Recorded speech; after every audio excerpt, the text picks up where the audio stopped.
Boa noite, gente, tudo bem? Hoje a gente vai fazer uma revisão de tudo que a gente falou até hoje, porque a nossa prova está agendada lá para o dia 27, se eu não me engano. E a gente vai falar de todo o conteúdo que a gente abordou nas últimas aulas, inclusive nas primeiras aulas.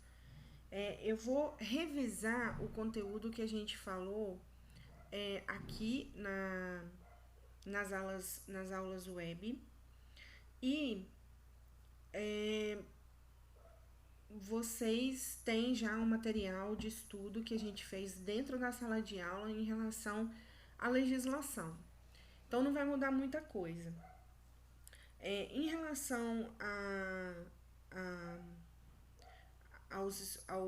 à atividade que a gente fez anteriormente na sala de aula, eu vou fazer a prova baseada em cima daquele conteúdo e em cima do conteúdo que a gente teve agora na aula remota. Vou fazer para vocês essa semana uma atividade, né?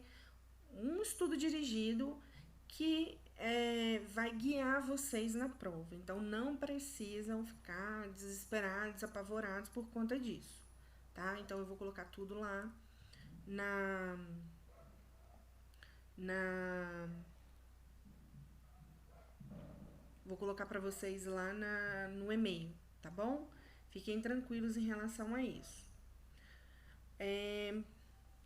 Então a gente vai falar um pouquinho aqui do processo de admissão e alta, né, do paciente lá na UTI. Então, a gente já falou isso diversas vezes, vocês têm gravado isso.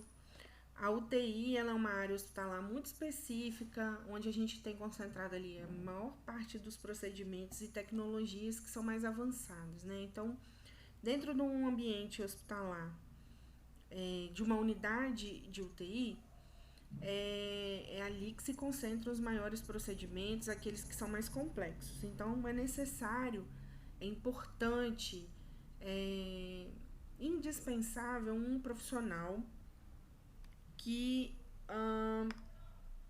conheça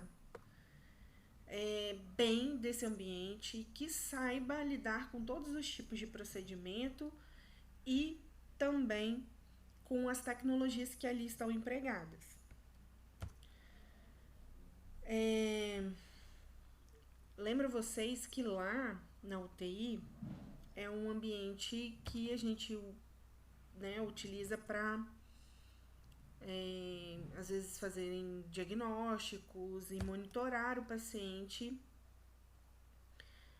adequadamente, né? Então lá é onde se concentra as tecnologias que eu consiga realizar esses tipos de procedimentos. Quais são os critérios para admitir esse paciente, então? Primeira coisa, o hospital ele tem que ter um protocolo que deve definir as atribuições de cada profissional durante a admissão desse paciente. Todos devem participar do processo de admissão. Por quê? Às vezes eu vou ter eu não vou ter um material adequado, eu não vou ter recurso adequado para aquele paciente, e aí o médico vai lá, admite o paciente, eu tô com falta de profissional, ou eu tô com falta de determinado equipamento, material, enfim. Isso deve ser uma decisão tomada em grupo.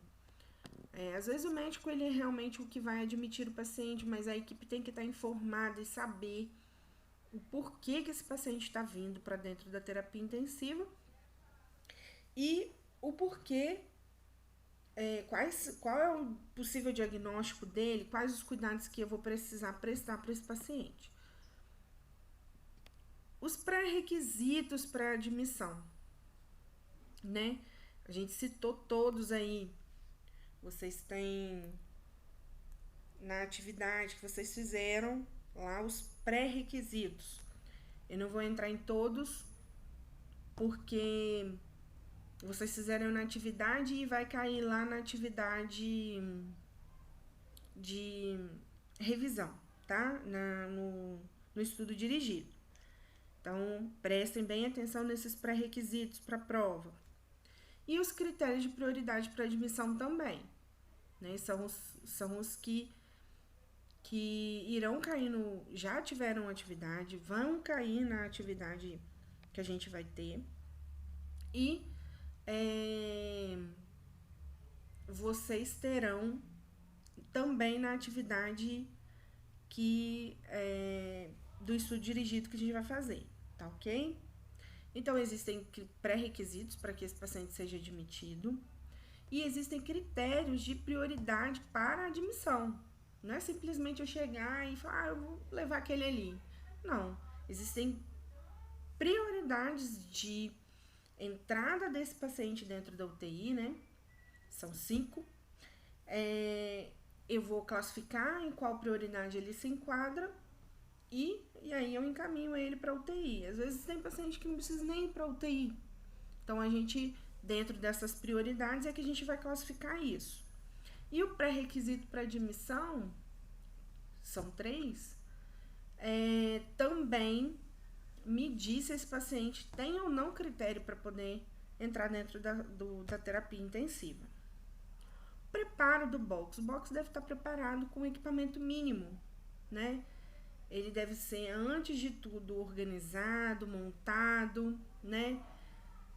Para que esse paciente chegue tendo todos os recursos disponíveis para aquele tipo de patologia, né? Ou agravo que esse paciente tenha, o que está acometendo esse paciente. Então, no mínimo, eu devo ter ali a cama, né? A cama apropriada, tem que ser uma cama apropriada. As saídas de oxigênio, bombas de infusão, monitor multiparamétrico, ventilador mecânico, reanimador manual. Então, eu tenho ali toda a organização que a gente também falou, tá? Desse box. E ele deve estar devidamente identificado, né? Com o nome do paciente, né? No leito, na entrada do box ou sob a cama do paciente. Então, tem que estar preparado para receber esse paciente. Quem observa e comanda tudo isso é o enfermeiro da unidade. Recebimento do paciente. O paciente deve ser recebido, então, com o box preparado, né? Todo o material deve estar organizado. O enfermeiro ele vai fazer a admissão desse paciente, vai observar toda a documentação desse paciente, quais as drogas que ele usa, vai classificar esse paciente lá conforme os protocolos de segurança em relação ao LPP, em relação ao risco de queda, vai prescrever os cuidados para esse paciente, né? Vai fazer a história de enfermagem, toda a SAI, fazer o diagnóstico de enfermagem e prescrever os cuidados conforme a necessidade do paciente. Então, a equipe deve receber esse paciente. Não é só o enfermeiro, o fisioterapeuta ou o médico sozinho. A equipe deve receber esse paciente. Porque durante esse processo, o paciente pode evoluir mal ou vir já bem debilitado. E aí, é necessário que se tenham ações rápidas em relação ao cuidado. Ali pode acontecer uma emergência e você tem que estar preparado para isso. Então, a equipe multi e interdisciplinar, ela deve conhecer todo o processo, né, de atendimento dentro da UTI, deve estar inserido nesse processo de admissão e também de alta, né? Então, fazem parte técnico de enfermagem, enfermeiro, fisioterapeuta, nutricionista, médico, fonoaudiólogo, odontólogo. Então, esses fazem parte dessa equipe e todos devem contribuir, tanto na admissão quanto na alta desse paciente, tá? A alta. Então, esse paciente ele tem que ter o destino certo, para onde ele vai. Deve estar orientado, sua família orientada. Prescrição médica de fisioterapia, de enfermagem. Esse paciente deve sair com essas prescrições, orientações